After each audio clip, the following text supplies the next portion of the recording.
достар, бүгінгі жаттығу күні 60 минут көлемінде болды. Көздеген 4 жаттығуды 4 кезекпен толығымен орындадым. Бәрі де жақсы. Ет жеуге дайынмын.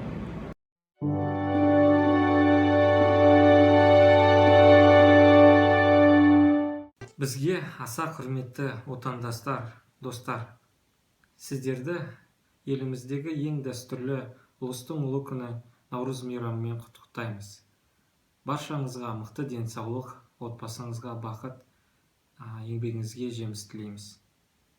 Адал қызметпен бірлігіміз артып, еліміз көркейе берсін. Ақ мол болсын. Наурыз құтты болсын. Наурыз құтты болсын. Наурыз